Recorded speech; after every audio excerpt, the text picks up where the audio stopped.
En Te digo la otra, estamos en una posición más sólida, también en lo económico. Un poder electoral blindado. Ont été détruites par les guerres. ancho, ajeno y superpoblado. Y es que la socialdemocracia tiene mucha historia. We will make America great again. Así está el mundo.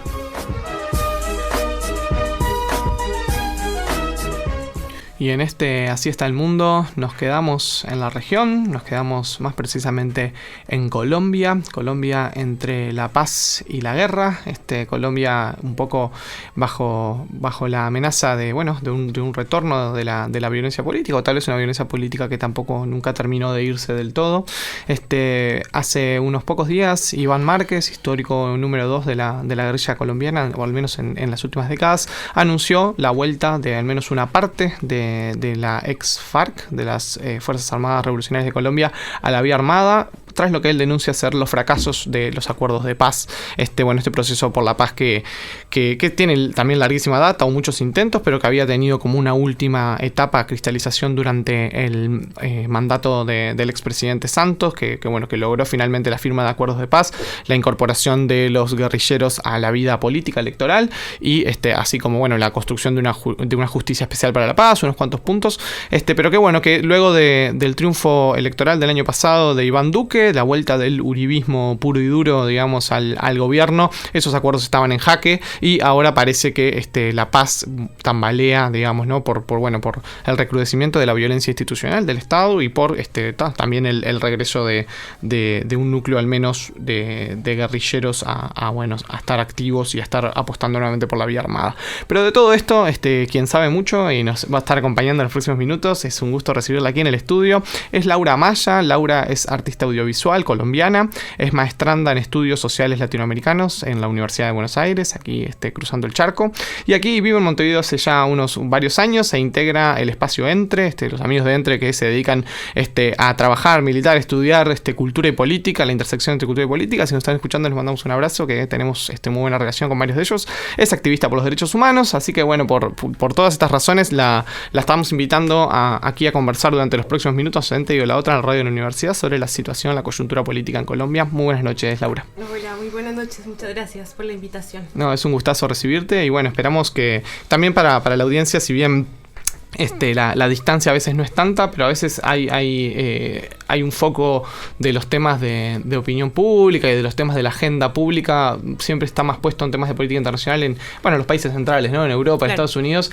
y a veces de los países vecinos sabemos poco de lo que está sucediendo y conocemos poco más que un titular, así que para poder ir más a fondo que el titular, es que queremos conversar contigo y tal vez comenzar con un poco de historia bien reciente, ¿no? De que hagamos una especie de recorrido por lo que fueron los últimos años en la vida política de Colombia, a vuelo de pájaro, y de entender por qué llegamos a esta situación actual, ¿no? Sí, a mí me pasa que, primero no soy historiadora, claro. Este es un tema que me apasiona y que todo mi trabajo artístico viene ligado a la violencia política.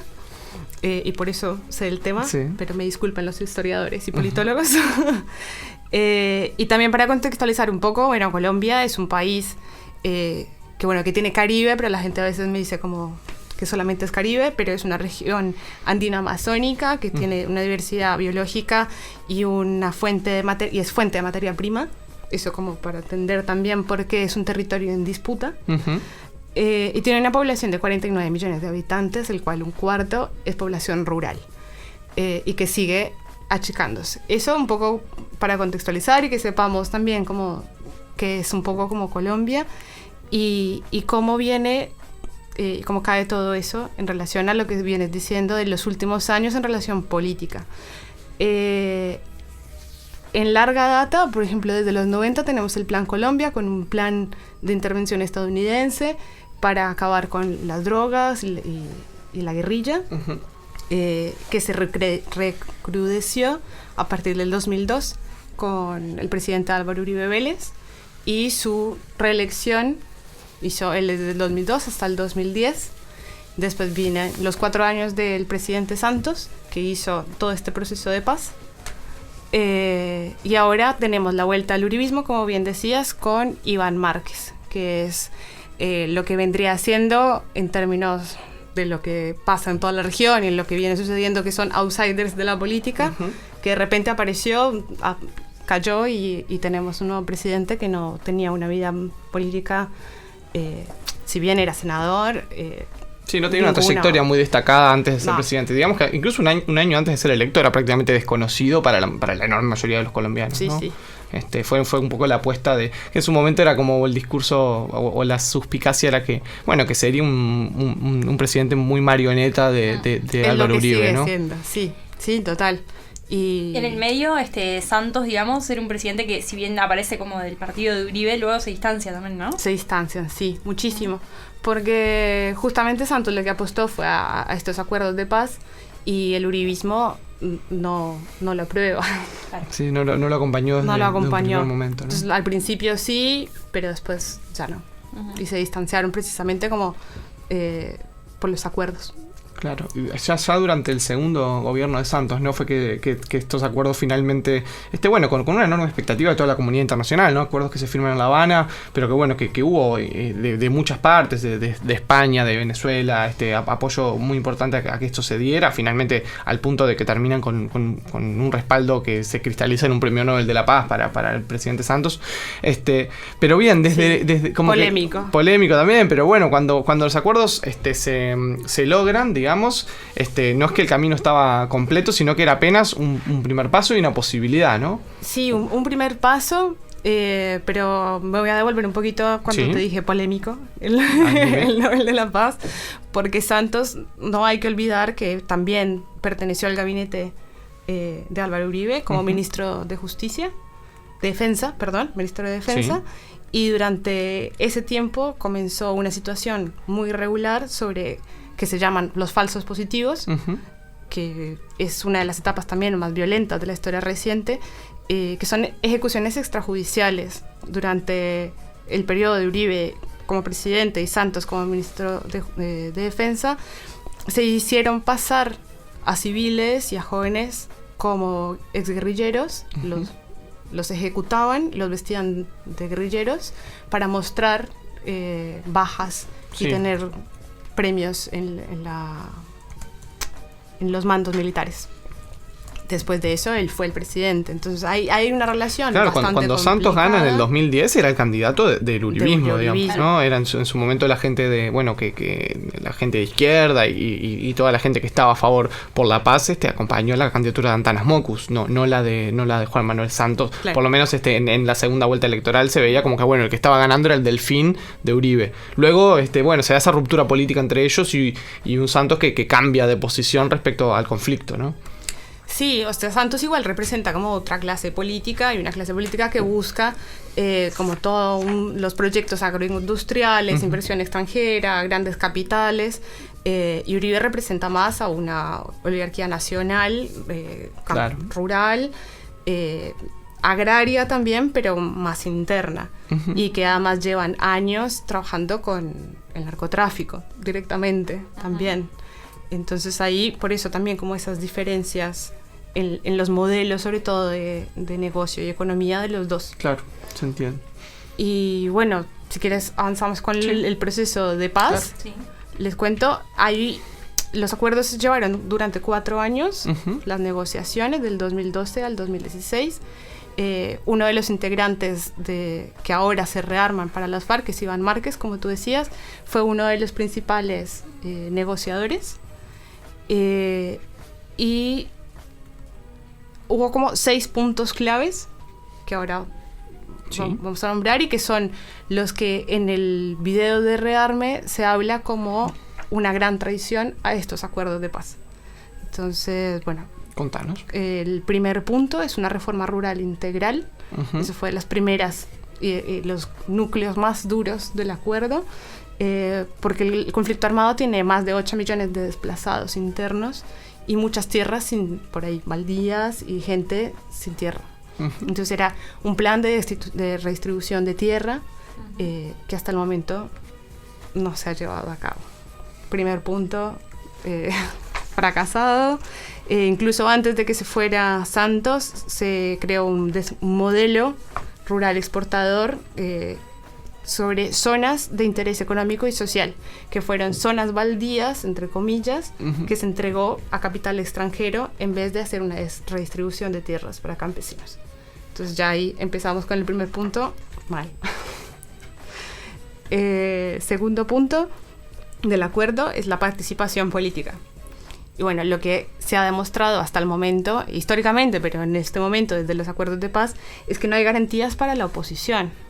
Desde el acuerdo de paz, yo sé que en Uruguay hablar de cifras de muertos es un poco difícil, no sé, es como no lo volvamos solo cifras a los muertos, pero es importante igual saber cuántos han sido. Desde el acuerdo de paz en el 2016 hasta hoy, van asesinados 620 líderes sociales. Wow. En el último año, desde que asumió Iván Duque, van 229, el cual integra indígenas, afrodescendientes, campesinos, excombatientes, y todo esto también porque hay una defensa sobre la tierra, sobre la vida, sobre el agua, y en contra como de este proyecto agroindustrial que impugna como desde el gobierno. Actualmente en breve tenemos nuevas elecciones, y por ejemplo ayer se descubrió así una nueva violencia electoral, y hay una nueva masacre de 5 personas, una candidata a alcaldía, otro candidato a gobernador, masacradas, asesinadas. O sea, como que esto no termina, digamos, la disputa por la política, y no hay un sector dispuesto como a permitir la disidencia. ¿Y vos encontrás, o los activistas de derechos humanos le imputan responsabilidad al gobierno en estos asesinatos de líderes sociales? Sí, total. Hay una ausencia estatal en las regiones que asombra. Y sobre todo, justamente este gobierno, por lo que representa con el uribismo, es la vuelta al paramilitarismo. El paramilitarismo en Colombia ha sido lo más oscuro de las últimas décadas. Claro. Y que ha sido además liderado por este sector del Centro Democrático y de Álvaro Uribe Vélez.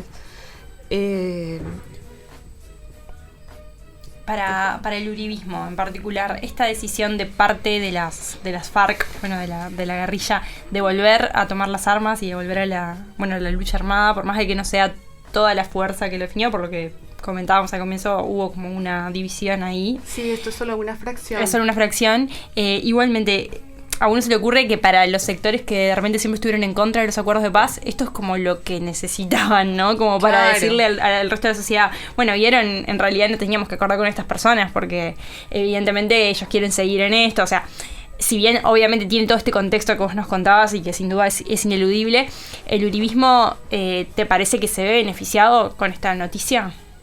Desde el punto de vista del discurso. Sí, total, es lo que estaban buscando.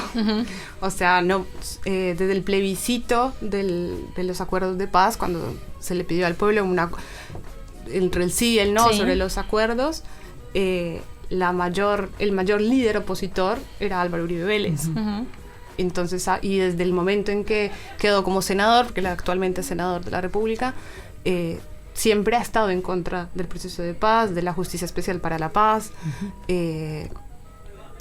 Y hoy lo que se demuestra con esto es que no tienen un discurso de unificación o de reconciliación, claro, sino siempre de guerra.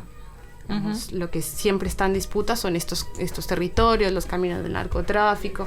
Hay que como que entender que la política colombiana en este momento, desde la ascensión de nuevo del uribismo, no solamente es una dimensión política, como dura política, sino una dimensión económica que viene de la mano con el narcotráfico. Y eso es lo que hace que se compliquen todas las rutas y los actores sociales que están en disputa por el territorio. El conflicto les ayuda a seguir expandiendo y militarizando todas las zonas. El problema del paramilitarismo además es como existen los paramilitares, existen las águilas negras, pero nadie sabe quiénes son, nadie tiene ni idea de por qué. pero las amenazas están por todo el país. Entonces tienen todo un sistema de seguridad y de información y de redes de contactos a través de todo el país, pero nadie sabe qué es. Pero el Estado hace la vista gorda, digamos, con los paramilitares. Sí, como para decir lo mínimo, ¿no? Hay después quienes sostienen que es el propio, digamos, que ahí los vínculos son mucho más estrechos, e incluso Uribe tiene causas judiciales muy importantes, ¿no? Justamente eso era lo que iba a decir. Claro. En este momento Uribe tiene causas sobre vínculos con en la formación de los paramilitares, en su continuación, en escuchas ilegales, en democracia, en su compra de votos para su reelección, vinculado también a la parapolítica. Entonces, yo sé que el tema de Colombia es muy enredado y que tiene como muchos aspectos sociales, y que bueno, que la vía armada es apenas una de las dimensiones por las cuales se expresa que no haya una garantía para la oposición. Te pregunto sobre lo que pasó en estas últimas horas, ¿no? El video de Iván Márquez. ¿Cómo lo interpretás? Contanos cuáles como los principales contenidos de lo que este líder, de lo que ahora era la Fuerza Alternativa Revolucionaria del Común. O sea, la Fuerza Alternativa Revolucionaria del Común era el nombre electoral que se habían dado la FARC, que se presentaron a elecciones el año pasado. Bueno, también con un digamos, una performance electoral bastante mediocre, digamos, ¿no? Pero nadie esperaba mucho más, nadie esperaba que la FARC fueran un partido con apoyo masivo en la sociedad colombiana, pero bueno, se estaban intentando integrar a la vida democrática. Su líder, Timochenko, fue electo también parlamentario. Entonces, pero este otro líder, Iván Márquez, saca un video donde ¿qué es lo que expresa? ¿Cuáles son sus argumentos para volver a la vía armada? Sí, bueno, antesitos de eso, digo una cosa como importante para entender que igual dentro de la Fuerza Alternativa Revolucionaria del Común, como la forma más partidaria que existe hoy, el 90% de los excombatientes se mantienen adentro del proceso de paz. Claro, entender que esto es un grupo muy menor. Es minoritario. Es minoritario, y que quienes están a la cabeza de esto son históricamente quienes han venido haciendo como la parte más de estrategia técnico-militar. Claro. Y los otros como más de la vía política. Los más fierreros, diríamos acá, en el sur, de los fierros, ¿no? En términos, si habláramos de terminología tupamara, digamos acá, los más fierreros dentro de la FARC, tienen esa herencia. Los más militaristas son los que ahora vuelven como a apostar por esa vía frente a los más políticos, digamos. Y que las FARC no se desmovilizó por completo. O sea, también quedaron pequeñas disidencias. Está también el ELN, el Ejército de Liberación Nacional, que sigue activo. Ellos nunca estuvieron incluidos en este proceso, en el proceso de paz. Se ha intentado negociaciones, pero siempre terminan rompiéndose. Incluso dentro de con las FARC y el ELN, tampoco es como que se lleven bien. También hay diferencias bien importantes. Y ahora vuelvo como sobre el tema del ELN. Entonces, estas personas que aparecen ahí en el video son Iván Márquez, Jesús Santrich y el Paisa. Son 3 de las personas que están ahí como en esta estrategia más militar. Y tienen algunas motivaciones de las que aparecen en el video, que son, uno, como argumento de por qué vuelven a las armas. Uno, por las traiciones al acuerdo de paz, que ahora podemos seguir con los puntos. Sí. Las faltas de garantías jurídicas. La Jurisdicción Especial para la Paz también viene siendo un proceso muy truncado con la Corte Constitucional, con los jueces. Ha sido también un proceso que, no hay garantías para seguir creyendo en que jurídicamente pueda avanzar. Y falta el compromiso como del Estado. Claro. Una de las declaraciones de Iván Duque, el presidente, que es como se confunde, Iván Márquez y Iván Duque. Sí. Es que él no firmó el acuerdo y que por lo tanto no tiene por qué respetar un acuerdo de paz que él no firmó. Una de las declaraciones del exguerrillero es, este acuerdo no se firmó con un gobierno, se firmó con el Estado. Claro. Y tienen que responder por eso. Pero nuestro presidente dice que no firmó. Igualmente, también entender que jurídica y políticamente es una situación compleja, ¿no? Porque es un acuerdo que es real, que se firma entre el Estado y la guerrilla, pero que luego también hay que decir que tiene una ratificación en el Congreso. Digamos, el Congreso en su momento también pasó el acuerdo, lo ratifica, pero que la derrota del plebiscito también puso en entredicho, ¿no? El efecto, el valor jurídico de esto, si bien luego el Poder Judicial en Colombia, que también hay que decir con el atrevimiento de que no vive allá, Por pero favor. que en general el Poder Judicial en Colombia ha sido una fuerza como de intentar llevar adelante estos acuerdos de paz y de una fuerza favorable a lograr la pacificación de la sociedad. El Poder Judicial ha ido implementando lo que ha ido pudiendo de esos acuerdos que no tuvieron la ratificación popular. Entonces, digamos, y luego, no solo que pierdan en las urnas en ese plebiscito, sino que luego también la gente vota a un gobierno, Claro. al único candidato o al candidato más contrario, radical. más radicalmente opuesto a estos acuerdos de paz. Recordemos que en las elecciones de 2018 en Colombia había como 7 candidatos, de los cuales todos los candidatos importantes estaban a favor del acuerdo, menos Duque, ¿no? Digamos, tanto Petro como Humberto de la Calle, digamos, todos los candidatos... Sí, del ala liberal, hasta los conservadores. Claro, eran favorables al acuerdo, salvo Iván Duque, que es quien finalmente termina venciendo. Entonces hay como un limbo jurídico-político que es difícil de sortear. Sí, o sea, es evidente que la población colombiana está dividida. Claro.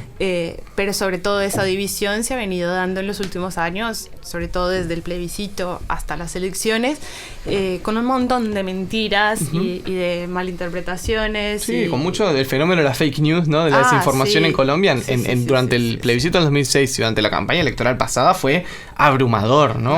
Una locura. Las cosas que se decían sobre los candidatos favorables a la paz eran barrabasadas, ¿no? Sí, o sea, el fenómeno de Venezuela igual afectó como todas las elecciones de la región. Sí, mucho más en Colombia, ¿no? Claro. En Colombia, entonces además era entre los acuerdos en Cuba y las relaciones con Venezuela, entonces todos éramos castrochavistas, claro, quienes fuéramos a favor de la paz. Claro. Y bajo ese término, bueno, ahí metieron de todo, o sea, te estoy diciendo que cosas como, hay algunos puntos del acuerdo que están evidenciando que las minorías son las más afectadas, minorías afro, campesinos, trans, y hay una cantidad de mentiras alrededor del acuerdo, como que, por ejemplo, que iba a ser en todas las escuelas, no sé, se iba a promover la homosexualidad.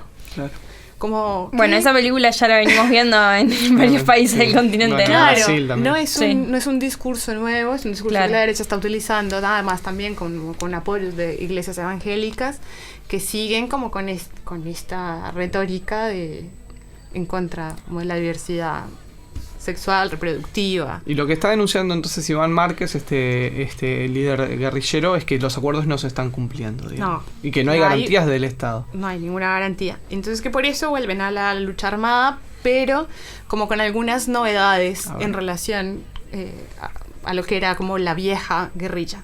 Entonces que esta no va a tener objetivos militares, no van a ir en contra, por ejemplo, de policías y ejército, porque entienden que también hay unas fracciones del ejército que están más, y de policías, que están a favor, de hecho, de la paz, y que es más la cúpula quien no los deja avanzar. Porque al final, ¿quién es el ejército? ¿Quién es la Policía Nacional?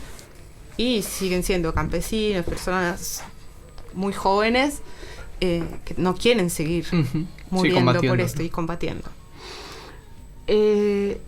Solo responderán ante ofensivas, es lo que dicen. Dicen que no va a haber más secuestros, pero sí van a ir en contra de una clase oligárquica y que van a probablemente pedir algún impuesto. Eso no sabemos muy bien a qué se refiere, pero habla de ponerle impuestos a la oligarquía y a las transnacionales o capitales extranjeros y capitales ilegales sobre minería. Hay alguna cantidad de economías ilegales en torno al oro, por ejemplo, a las esmeraldas, que es ilegal, y que ellos están planteando de ahí sacar capital para su financiamiento militar. Y una alianza con el ELN y algunos otros grupos disidentes. Hasta el momento con el ELN lo que se ha venido haciendo es un pacto de no agresión y de coexistencia en el territorio, pero es muy difícil igual que esto se vuelva como algo concreto en la lucha. Laura, consultarte, esta declaración de Iván Márquez que nos estás relatando un poco en qué consistió, a vos como colombiana en particular, ¿cómo entendés que esto le afecta a una persona normal que viva en Colombia, tratando de llevarlo a lo más tangible para nosotros, porque de repente la realidad de la guerrilla para los uruguayos es como muy lejana y no sabemos cómo afecta la vida de las personas de forma cotidiana. Entiendo que seguramente en toda Colombia no sea igual, no es lo mismo vivir en la capital que vivir en la zona más de la selva, pero te consulto porque, bueno, seguramente también tenga un impacto en las vidas cotidianas de las personas normales, ¿no? Y esto cómo puede incidir. Muy buena pregunta.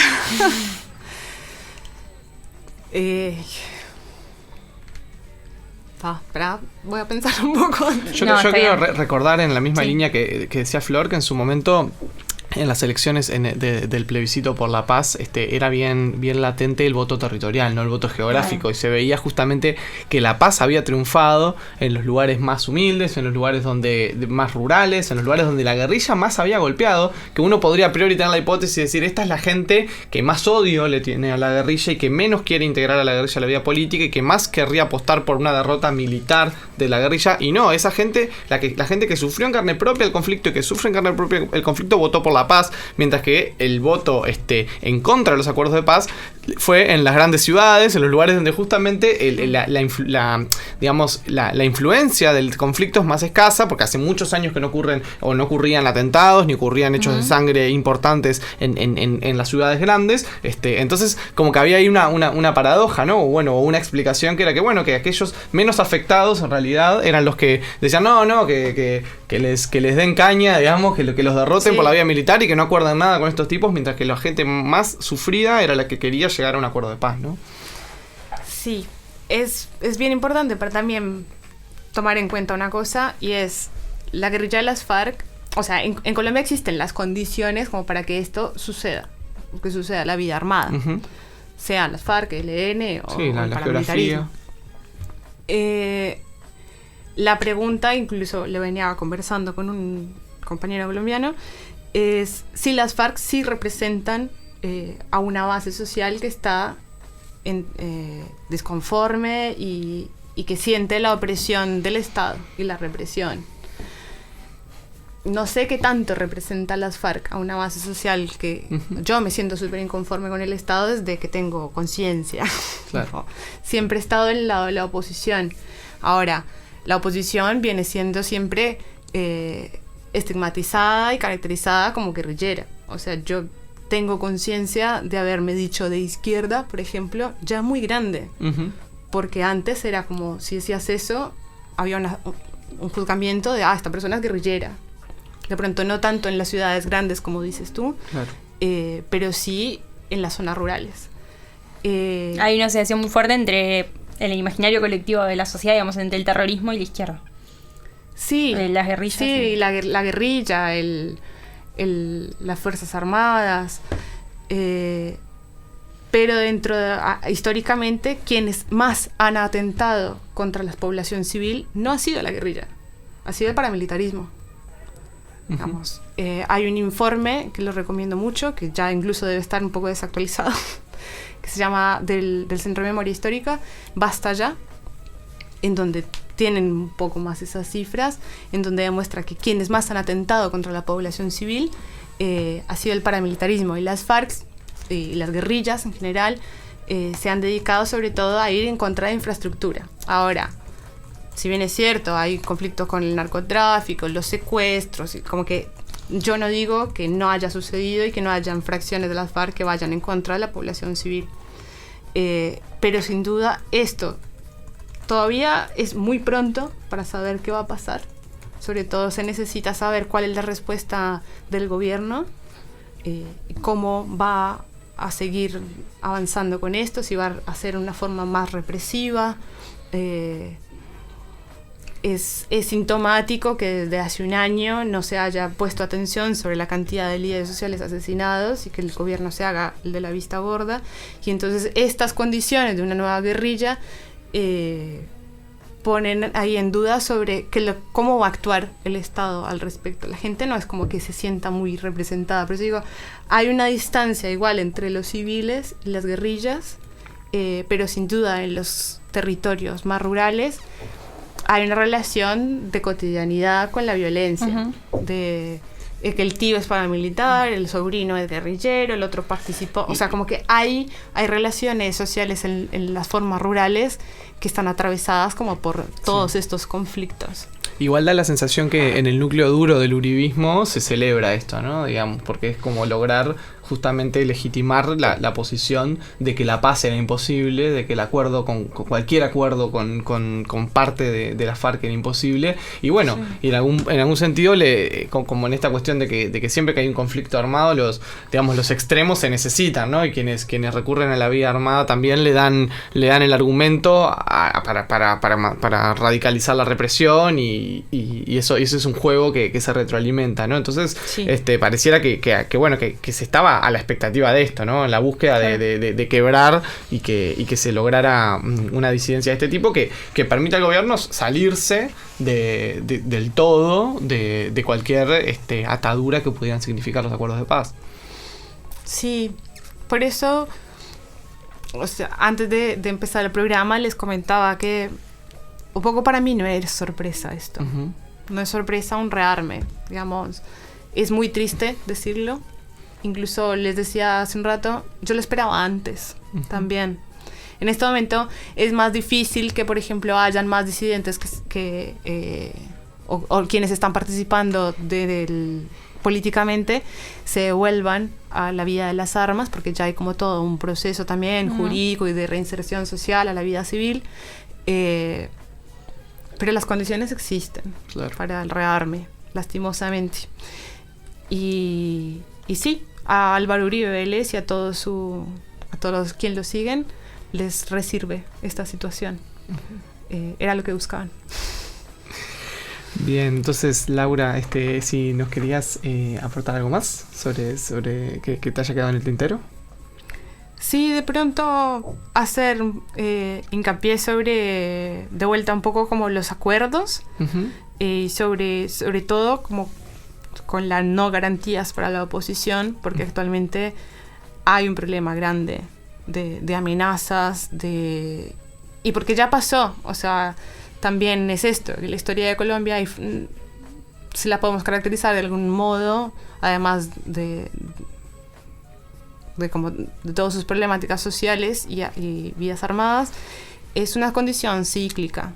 Uh-huh. Y esta forma de acuerdo de paz, por ejemplo con el M-19, que fue una guerrilla que se desmovilizó, y también con una fracción de las FARC en los 90, finales de los 80, principios de los 90, se creó una nueva constitución, se desarmaron, y a partir de eso, y también con curules y candidatos presidenciales, y fueron asesinados más de 3.500 militantes. Claro. En los 90. Entonces, cuando yo le pregunto, por ejemplo, a la generación de mi madre, de mis padres, es como, nos los mataron a todos. Claro. Y ahora es como, ¿otra vez? Se desarmaron, empiezan como todo un proceso de paz, y empieza de nuevo la matanza sistemática de todas las personas que militen o que piensen distinto, porque es que además también el tema de decir militante en Colombia es como no se puede decir. Entonces también se utiliza el eufemismo de líderes sociales para hablar de quienes están trabajando por el territorio. El agua es un tema súper importante. El agua, se están contaminando ríos, se está haciendo fracking, y la gente que está defendiendo los territorios está siendo asesinada, y está siendo asesinada sistemáticamente por el Estado. Laura Amaya, artista audiovisual colombiana, integrante del Espacio Entre, aquí en Uruguay, activista, bueno, uso la palabra activista porque militante en Colombia es complicada, o militante también por los derechos humanos. Te agradecemos mucho este rato aquí con nosotros en la radio de la universidad. Muchísimas gracias a ustedes. Para mí siempre será un gusto poder participar de estos encuentros, de contar un poco qué sucede en Colombia, cuál es su contexto, cuáles son esos actores como Álvaro Uribe o a hoy Iván Duque, porque como decías al principio, se entiende poco de qué es lo que sucede, y no se mira mucho hacia Colombia cuando es un referente estratégico en la región, sobre todo de intervención de Estados Unidos, una cosa que se me olvidó decir y que siempre la digo cuando me hacen este tipo de invitaciones es: no olvidemos que Colombia tiene 7 bases estadounidenses. Y son que, muchas. Sí. Y que es un territorio geopolíticamente estratégico, ¿no? Que tenemos petróleo, que tenemos oro, que tenemos agua. Estratégicamente, Colombia en la región es muy importante, sobre todo en la región suramericana, y que está totalmente tomada, intervenida militarmente, como con todos los avales. Entonces, eso como que no se nos olvide, porque siempre se miran como, o de pronto aquí, Argentina o Brasil, pero que Colombia es un punto muy estratégico para la geopolítica de la región. Muchísimas gracias, Laura. No, Lo seguiremos con enorme atención. Gracias. Te digo la otra. Nada concreto, que estamos a 48 horas de la explosión de la bomba. Vamos al suicidio político.